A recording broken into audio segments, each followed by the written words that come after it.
can hear Hey, how's it going? Good day, everybody. you. GM. GM, I like that. So today's Xpaces is going to be with Guy Polio from OpenOcean, and we're going to be discussing DEX Aggregators. Welcome, everybody.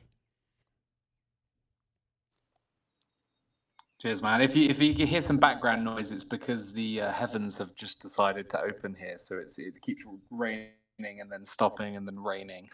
All good. No, I can't hear anything. Don't worry. So, Perfect. in this interviews, we always ask about the origin story. So maybe you can tell us a little bit of how you got into crypto. Yeah, love to. I mean, it kind of started as a hobby, which I'm sure it did for a lot of people. I'm probably a little bit fed up with the traditional finance system. Um, Kind of not really liking the relationship between individuals and banks, and I'd heard of Bitcoin and crypto and things like this and not really done very much. And funny enough, to this day it's quite funny, my entry was first on Terra, in the Terra ecosystem. So I was one of the UK lunatics. We co-launched the Lunar Bulls and all that jazz, so we had a really good time, obviously before everything sort of crashed and wound down before the 3.8, the curve attack. And then kind of dabbled in a few different projects. I've done advisory work for different projects on Cosmos. I'm currently working on the BD side for OpenOcean. So I'm in charge of kind of strategy, outlook, vision, and also kind of deciding, what we're tackling next and who, what kind of area we'd like to work in. I never had the intention of kind of jumping into this space. I was an electrical engineer in Web 2. But I think with something like this, if you're really passionate about it and you kind of keep saying yes to new opportunities as and when they arrive, you end up in unexpected places. I've had the absolute pleasure of being able to travel around the world, speak to amazing people, and yeah, I think that's all thanks to this amazing space. And I feel like I owe so much to it because it's given me a lot of education as well. For sure. Yeah, I think we're all here very passionate, and it just kind of dragged us into this space. I love it. So how do you see crypto in the next 5 years affecting your life? Oh, affecting my own individual life. Or yours and Well, I everybody, think, but just like what's your vision for crypto in the next 5 to 10 years? yeah, I mean, I think, if you'd have asked me at the start of the year, I probably would have given you a different answer. If you're asking me, obviously, since the whole recent turmoil in the States, I would probably say that, this is another vehicle through which through which new finance rails can operate. I'm a big fan of breaking down barriers, deregulation in some regards, and this is kind of like the epitome of that. Open marketplaces, the ability to be able to offer, like, I'm super into RWAs, so the ability to be able to offer RWA products to like not only people that we work with, but also like my family members, and like sort of wider communities that Web3 can touch. Awesome. So why do you choose Flare to work with? Yeah, I mean, we've always tried to hold the moniker as one of the widest reaching DEX aggregators, and in that regard, we have over 35 different chains indexed, and that's a mix of mostly EVM, non-EVM, um, and like from very sort of early days, like what we do is we kind of work on an operational basis by where we scout out kind of upcoming projects that who we're going to work with over the next few months, and then work towards integrating those. So we treat a network that might have 10 to 15 mil TVL the same as a network that has 500 mil TVL. So myself and Max connected at sort of the tail end of 2024, and was just kind of describing to me the whole entire vision behind Flare and the opportunities and the kind of growth that what they're expecting to have over the next 6 months. And we kind of like that. We're always in a place where we like to support networks early and kind of get integrated with as many projects and products as we can, and then kind of position ourselves for future growth. So that's kind of what we tried to do on Flare before. Obviously, we're expecting. I mean, obviously, you can ask whoever you want, but the next kind of continuation of the bull run phase in the next like 6 to 12 months. Yeah, that would definitely be nice. I And know. thanks for joining this guy, for sure. So you mentioned how, your approach at OpenOcean when it comes to partnering with certain chains, it really doesn't matter if it's like a 500 million TVL chain or 10 million. You guys, try and get in early and support as much as possible. So in regards to Flare, how exactly do you foresee OpenOcean having a positive impact or any level of impact on the Flare network as it continues to grow as a chain and really get in the eyes of more crypto native people, if you will? I think, well, one of the great things about also OpenOcean launching on Flare, and one of the good things about an aggregator in general, is the ability to provide value to users. So that value can come in many different forms. In the most basic level, we can consider it a swap from one asset to another, where you would go to an individual DEX to receive that price quote. When you come to an aggregator, we help trade on multiple dexes at the same time. So at a very core level, it's about providing extra efficiency to users through swaps and swap access, right? But that assumes that users are coming to our platform to use our services.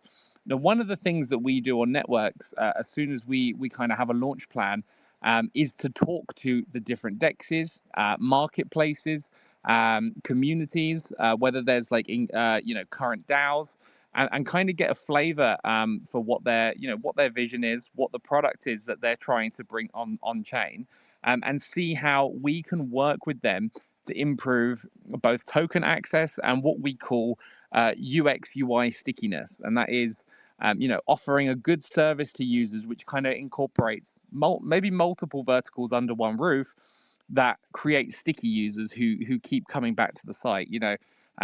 I'm sure we've all been on a kind of spin up DApp once, and they say, "Hey, buy our token here," and you click it, and it just goes to Uniswap.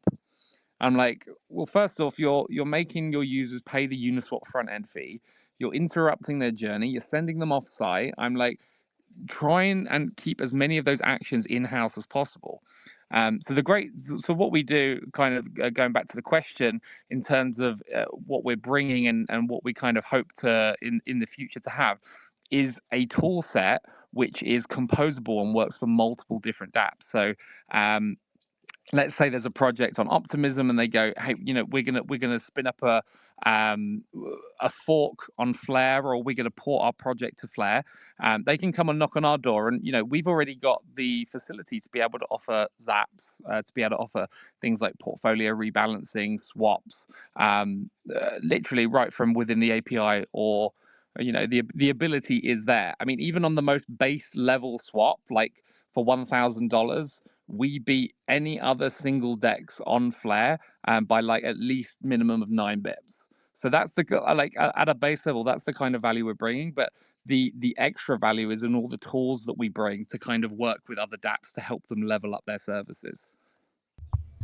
Yeah, that's amazing. And a lot of the things that you kind of brought up there sound to me like you guys are aiming to smooth out the user experience and make this a bit more digestible for those that may not Hmm. also be crypto native. So that's awesome.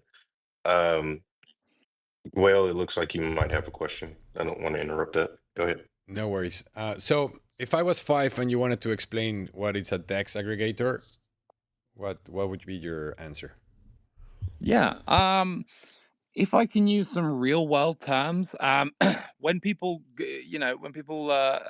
get travel insurance, or when people buy real world currency, most of the time they don't just go to one place, right? Or get car insurance. They'll type it into a comparison website. that comparison website is going to say, hey, there are 10 different providers. Provider number 7 is going to be your best bet. Go with them. Here's the price. Um, with us, we kind of take that model and expand on it a little bit. So instead of maybe, when you load up a swap, instead of getting your, to use the example, insurance just from one provider, what we do is we tender out multiple parts of that swap to different hosts. So, for example, if it's when a user goes to Enesis and they load up a 1,000 USDT swap, it will just go through the liquidity pools there. But with an aggregator, what we might do is we'll say, hey, we're gonna route 30% of this transaction through SparkDex. We're gonna route 70% of this transaction through Enesis. And obviously, the larger that you get in token quantity and the larger the swap gets, the more hops that we have available to do. So an aggregator is basically trading on multiple dexes all at the same time.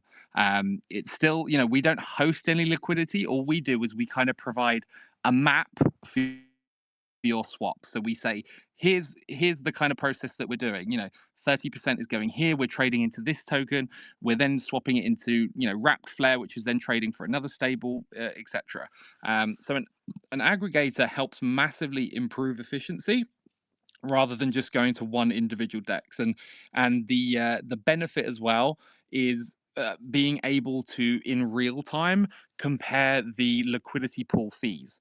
So if we're trading, let's say for example, there are 8 dexes and 3 of them have fees on the liquidity pools. What we can do is calculate the amount of cost for that individual transaction comparatively. So for every swap, we generate about 2,000 additional comparison routes, and we give the user the best one at the end of the day. So that is kind of like a really basic top-down view of what an aggregator is. But at the end of the day, the goal is to sort of save and push efficiency, but also offer the composability toolset to builders to integrate this into their products. So yeah, that's what I understood about the DEX aggregator. But the other day we were trying it out, and then he gave me the option to trade with OpenOcean, Enosis, BlazeSwaps, or SparkDex. So I'm guessing if I choose OpenOcean, then you decide what's the best route for the trade. That's correct? Absolutely. So if rather than just picking Enosis, if you pick OpenOcean, what we do is we trade amongst them. So we, like I said, we might split part of that trade amongst Enosis, like V2, and then part of that via V3, and then part of that transaction via SparkDex. Awesome. So how can other apps tap into OpenOcean? Because, for example, I know that you did it on Kinetic, and I think that it's great that you don't have to close Kinetic, go to SparkDex, and then go back to Kinetic or whatever. So I think that having that option of just swapping on directly on the apps, I think that's a great thing to add. Yeah. So what we do is we have a builder's tool set available, and for the rest of this year, any builders who are wanting to build on Flare can use our API completely free of charge. So there's no ongoing fees to access the API. You have the ability to then build multiple tools, according to your own wish. That's thanks to the great communication relationship we've had with the Flare team. But I mean, that can come in the form of a drag and drop widget, or you can completely build your own front end design and call our API just for the specific routes for the token swap. So it's really depending on what the kind of vision is for the DApp that wants to use it. That's awesome. And it's always good to hear when dApps within a ecosystem, have the communication channels or ways to, communicate and kind of work together. So that's always a good thing. But Oh, the Flare is ecosystem team has been amazing. Just massive props up to them. They're like really, really good communication. yeah, no, and I've heard that countless of times. So, it that's always good to hear, especially when, new dApps or new projects, new teams are somewhat onboarded into the Flare ecosystem. So, I took a look at, the OpenOcean protocol. outside of just the swaps, from the DEX aggregator perspective, there seem to be other features that you guys offer on the platform. Are there any other features that you guys currently offer or support on other chains that you would like to see come to Flare as well via Ocean? Yes. So we're with so we do have quite a few different tools available. The swaps is fairly simple. Like, so once we kind of have an EVM integration up and running, with testing with a new integration, we can usually get things up and running in about 3 weeks. Um, if we were looking at kind of, I'm sorry, I the original part of the question. Can you repeat the first part of the question? I got my brain got carried away. Oh, yeah, sorry. Just, there's other features That was it. that I Yeah. see, or yeah, that other Yeah, features yeah, that yeah. are offered. Yeah. That was it. Yeah, sorry. So many thoughts popping into my head. Yes, so we have loads and loads of features on the front end. We have things like the DCA orders, the non-custodial limit orders. Um, we have the earn page that kind of gives you an overview of different the various opportunities that we have index. And there's like a whole basket of tools. At the moment, we launched swaps and API support on over 35 different chains. Our next most populous tool would be our limit orders. That's live on about 7 chains at the moment. Now, one thing that we need for limit orders is because we have a kind of unique workflow, ours are non custodial limit orders, right? So users sign permission for us to spend tokens from their wallet. And when those conditions are met, what we do is we tender that swap out to a mix of RFQ partners, but also our traditional AMM kind of swap interface.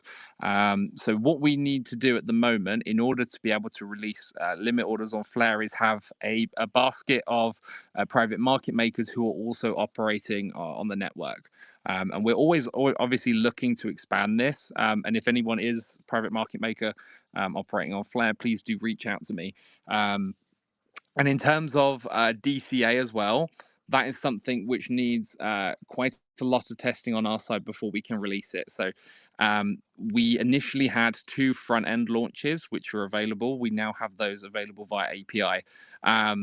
So it's not necessarily a case of like it's going to be in the next couple of weeks, but I think that over the summer period we're definitely looking at expanding the list of available chains that is available on. At the moment, in our next sprints, we have Limit and DCA looking to go live on.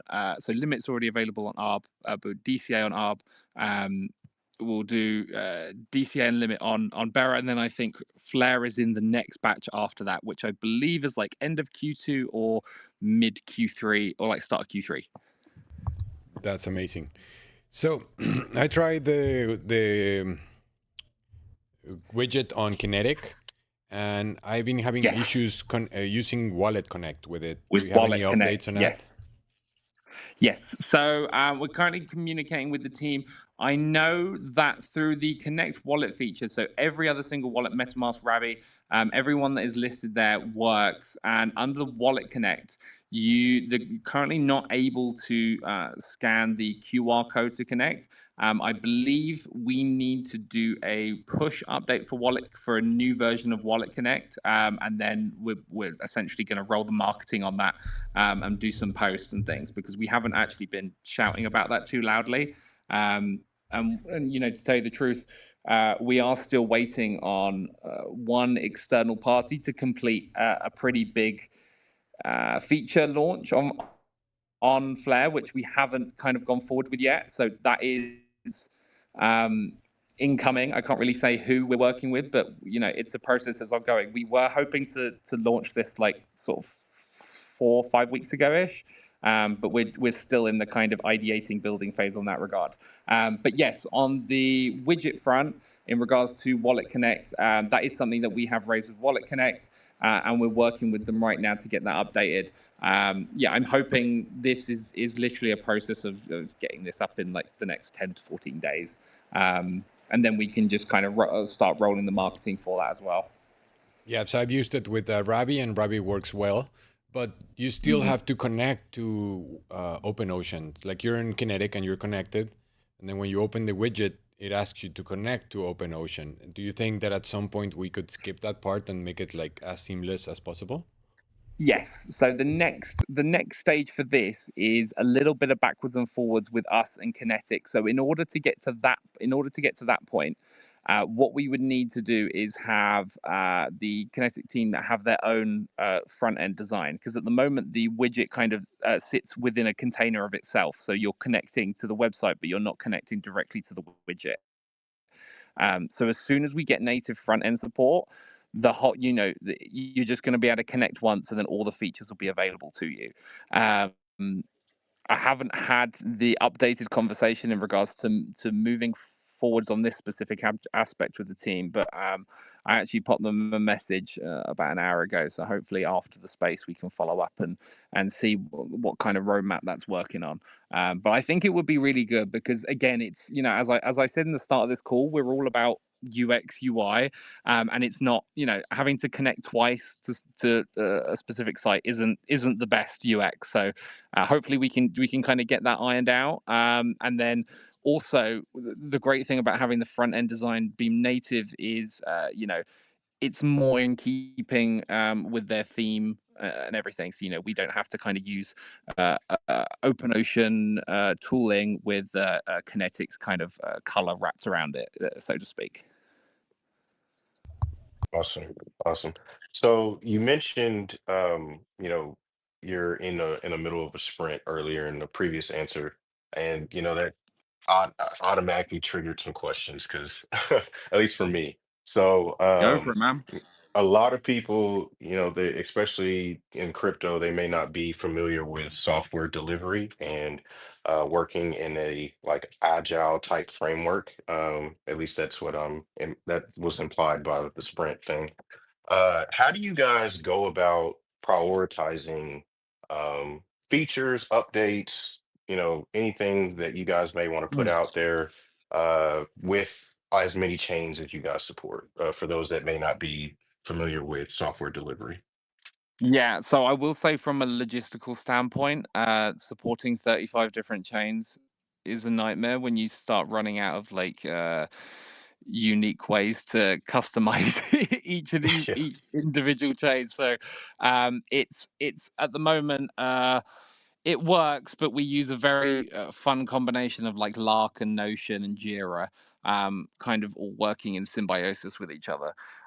In terms of sorting, prioritizing work, we are primarily a DEX aggregator, so there's two things that we have to prioritize. One is the routing, the swaps, new liquidity sources. This is our bread and butter. This is what the project is about. So every single week we have market intelligence. So we essentially have staff which generate reports about new liquidity pools, and even actually now when we are moving to using like advanced AI tooling to give us like up to date notifications about unusual liquidity pool activities, whether there's been like an excess of liquidity moved and things like this. So that's really kind of interesting. But yeah, so swaps isn't obviously number one priority for us, making sure we have every single LP on chain up to date, indexed, ready to go. Number two would be our kind of basket of high profile clients. So not only do we serve dApps like kind of MetaMask, Rabi Wallet with like swaps directly in the wallet, but we also sell access to our API to external clients. Now, these usually are things like trading houses, high frequency market makers, arbitrageurs, those who are looking for, very fast, very thorough, rock solid on chain access to swaps. And so making sure that we stay up to date with their needs and looking after those clients is a top priority for us. And then I guess we have a third wing as well, which is our dApps that we work with. We're nothing without the composability of our dApp partners. So it's a very big balancing game with new liquidity sources. Let's say, for example, there's a new DEX on Blast, right, with like 2 mil TVL in a V3 DEX. Like that's not maybe the most pressing integration for us right now, over a project who, let's say, for example, wants their peg stability module integrated so that they can have, full routing support on the front page of their DApp. So it's kind of weighing up the importance of what we think the affected integration will have on the market, and on us. But obviously, if it's things like, uh, a new wallet connect update, I know, the last question, or if it's, something a little bit more pressing, like we need to do RPC background infrastructure updating, then obviously that will take priority. So yeah, it's difficult. And someone who's come from outside the kind of software industry to kind of learn about, sprints and pushes and things like this, and testing environments and different processes, it's definitely like is very interesting to see that. And it's super fluid, and that's why I also don't like giving very specific firm timelines, because 1 week we might be going whole hog on getting a new update running, but then something pressing comes up the next week that we have to kind of stop and focus on that. So yeah, we wear a lot of different hats and try and adapt and move quick to the market, but it's not easy. Absolutely, absolutely. I appreciate the color on that because, most people in various crypto communities may not have an idea on the interworkings and the juggling that it is to Mm, deliver quality software. So it's always good to get some insight on that. You brought up in-app swaps, particular with like Ravi or MetaMask or yeah. some other partner. How would a wallet partner kick off a relationship with you to potentially get a open ocean integration into the app? Like we have Bifrost Wallet, we have Oxenflow. How would they potentially go about, kicking off some type of relationship with you to get open ocean directly integrated in their wallet? Yeah, I think, I mean, and like with a lot of these integrations, it just starts with a call, and we're very happy to kind of support this moving forward.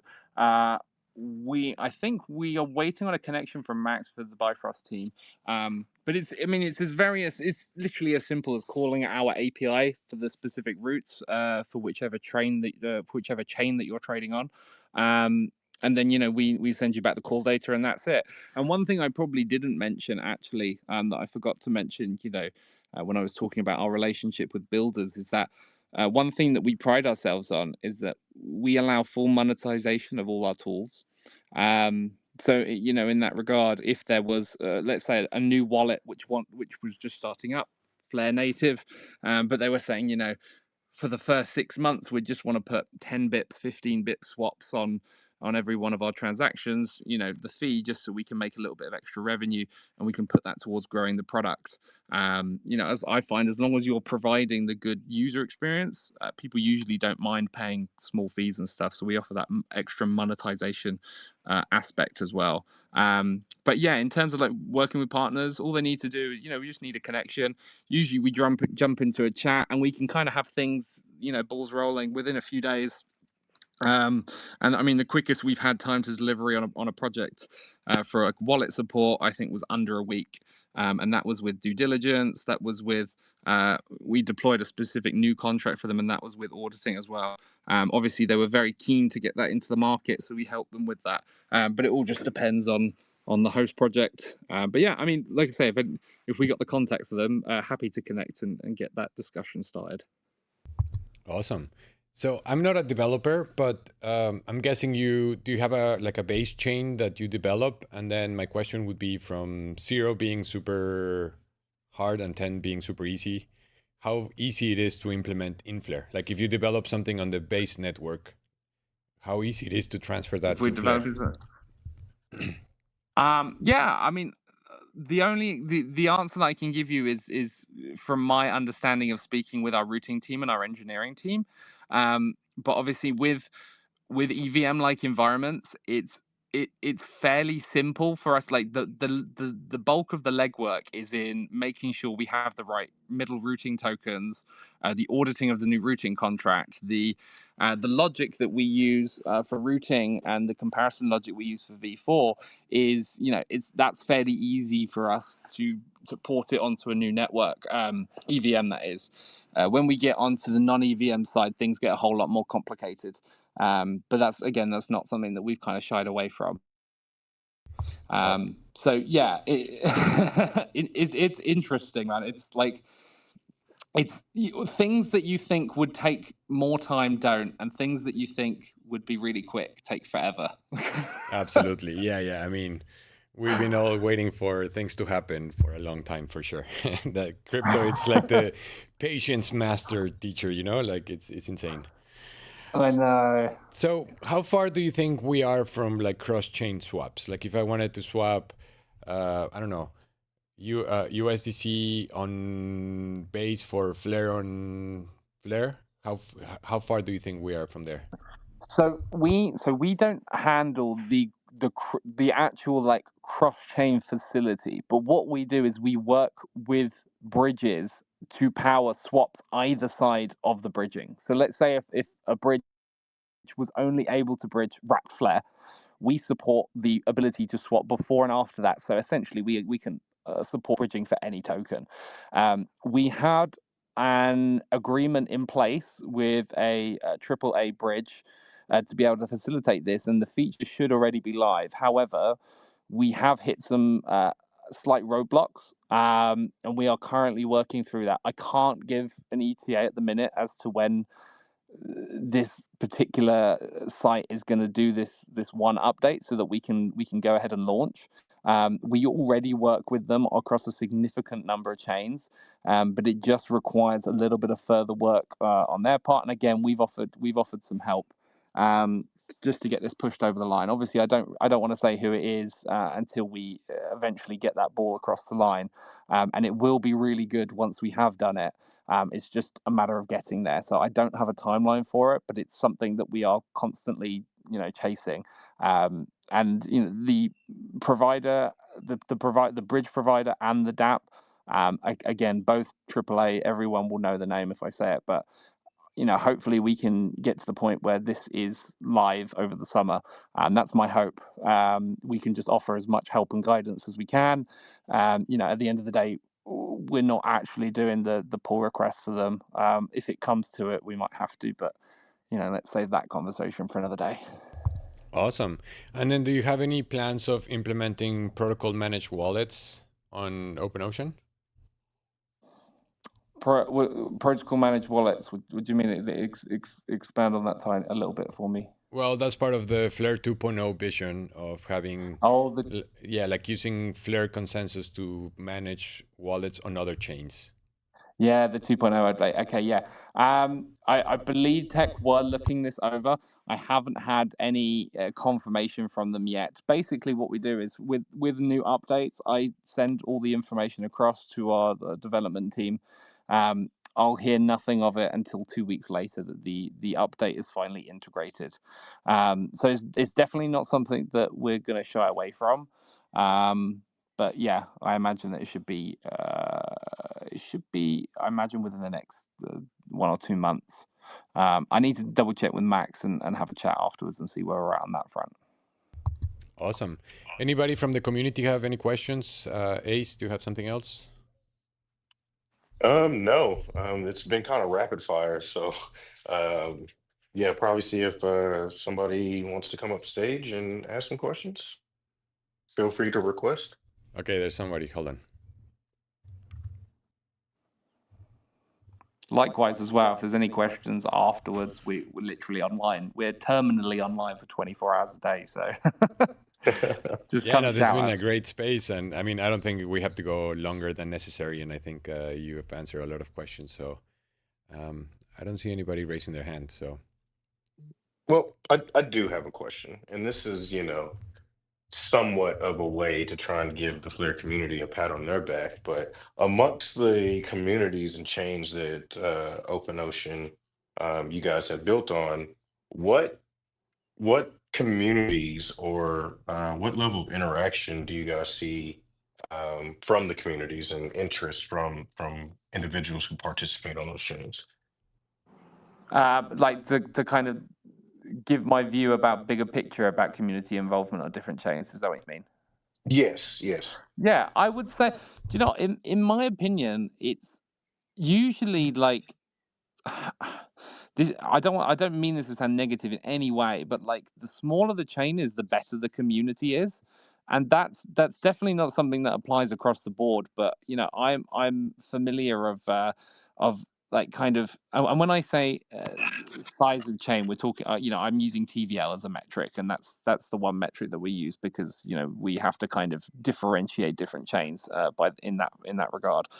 But there's definitely a lot more cohesion towards the kind of unified vision. And obviously with you know as community members increase and as numbers increase, then you know you open the door for more disproportionate opinions and things like this. But I find when you have a community who's kind of very switched on, very focused, and is determined to you know achieve a common goal, which at this point is to expand the Flare network, you know, accrue extra TVL and bring more users into the ecosystem. And I think that's really present as well. Like, I mean, even on a very surface level, just like look at Twitter, right? The interactions that people have and the comments, like considering like Flare Network, it's also been trending recently as well.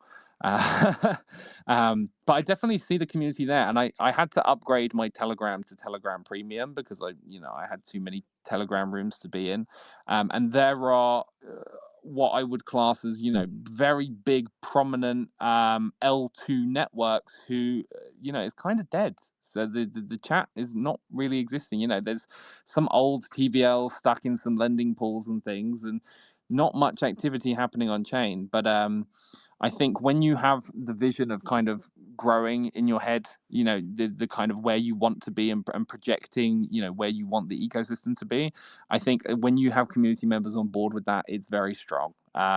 Like super, super strong vision. And like I said at the start, I'm hoping that the next 6 to 12 months are going to be absolutely massive for as we kind of heal after the recent turmoil. But I think it's going to be Yeah. good. Flare's going from strength to strength. There's other networks who are putting out comments about winding down staff numbers and things like this. So we're here, we're excited. There's a reason that we chose to launch on Flare, and we got to kind of stay switched on and hope to support it for the rest of this year and onwards into the future. I have a question. No, Go for yeah, it, man. go ahead. What is Flare? Because I had a different question, but now I'm like interested. It sounds like it's another platform. No, Oh, that's actually a good question. If I can take it, if Guy, you want to take it, yeah, or I can dude, take it's it. gonna be better in your words, but I mean, I'll give you my opinion afterwards. Go for it. Okay. All right. So to kind of kick that question off, that's very loaded in terms of what is Flare, but Flare Network is the blockchain for data. That is what they're striving for. So naturally, blockchains, they're very siloed ecosystems. And they have a hard time, one, interacting with each other and interacting with events or data that happens outside of the blockchain ecosystem. And what Flare is aiming to do, and is seemingly hitting on, all checkboxes and firing on all cylinders, is finding decentralized, meaningful ways to connect things together, as well as bring on Web 2, which is what we call data that is occurring, or events occurring outside of the blockchain. So um, bringing all that in a central place for developers to build more comprehensive, more robust applications than what Mm. we've seen in previous iterations of the blockchain industry. So what were they doing before Flare? Right.